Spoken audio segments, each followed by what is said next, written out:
उत्तर प्रदेश के संभल जिले के चंदौली क्षेत्र से सामने आया यह मामला रिश्तों के नाम पर रची गई एक बेहद खौफनाक साजिश की कहानी है।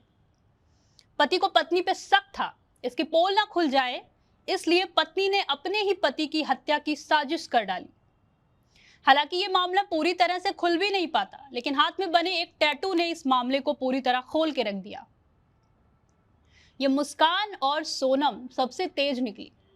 इसने अपनी पति की डेड बॉडी जब पहली बार देखी तो बोलती है कि ये मेरे पति की डेड बॉडी नहीं है, ये मेरे राहुल की डेड बॉडी नहीं है। लेकिन पुलिस ने जिस तरह इस मामले को इन्वेस्टिगेट किया वो भी काबिले तारीफ है।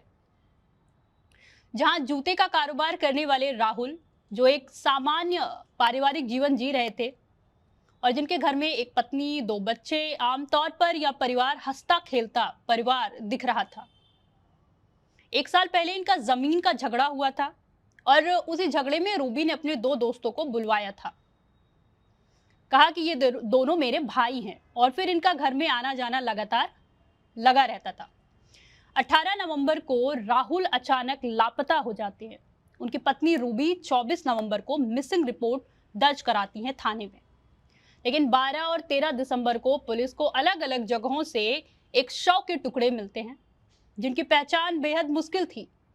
जांच के दौरान हाथ पर बने राहुल नाम के टैटू ने इस मर्डर मिस्ट्री से पर्दा उठाया।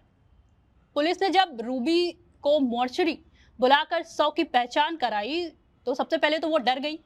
फिर उसने बोला कि ये मेरे पति की शव नहीं है, इनकार कर दिया, जिससे शक गहराया। और इसके बाद पुलिस जब घर पहुंची तो खून के धब्बे मिले जिन्हें फॉरेंसिक जांच में राहुल का खून बताया गया। पूछताछ में रूबी टूट गई और उसने अपने 2 साथियों सौरभ और अभिषेक के नाम बताए, जिन्हें वह घर में भाई बताकर लाती थी और बच्चे भी उसे मामा बोलते थे।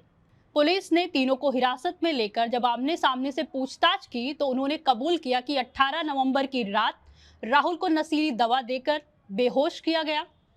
फिर उसकी हत्या कर लोहे और लकड़ी काटने में इस्तेमाल होने वाले इलेक्ट्रिक ग्राइंडर से शव के टुकड़े किए गए और उन्हें पॉलीथीन में भरकर अलग अलग जगह पे फेंक दिया गया ताकि पहचान ना हो सके। जांच में यह भी सामने आया कि राहुल को पत्नी के संबंधों पर शक था और यही साजिश की वजह बनी।